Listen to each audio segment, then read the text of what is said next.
కేసీఆర్ పై CM Revanth Reddy చేసిన వ్యాఖ్యలపై తీవ్ర ఆగ్రహం వ్యక్తం చేశారు BRS MLA Harish Rao. KCR Telangana సాధించబట్టే CM అయ్యారనే విషయాన్ని రేవంత్ రెడ్డి గుర్తుంచుకోవాలి అన్నారు.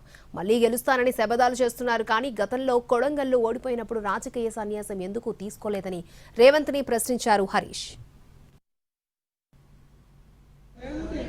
టైం వస్తుంది బిడ్డ, నువ్వేదో బిర్రవీగుతున్నావు, అహంకారంతో కళ్ళు నెత్తికెక్కి మాట్లాడుతున్నావు. మళ్ళీ గెలుస్తా, 2/3 గెలుస్తా అని పెద్ద శపథాలు చేస్తున్నా అని మాట్లాడుతున్నావు. వెనకడ కూడా గిట్లే శపథం చేసినావు. కొడంగల్లో ఓడిపోతే రాజకీయ సన్యాసం తీసుకుంటా అన్నావు. పొల్లు ఒడగొట్టలే నిన్ను కొడంగల్లో. రాజకీయ సన్యాసం తీసుకున్నావా? మాట తప్పినవా? మాట తప్పినవు నువ్వు.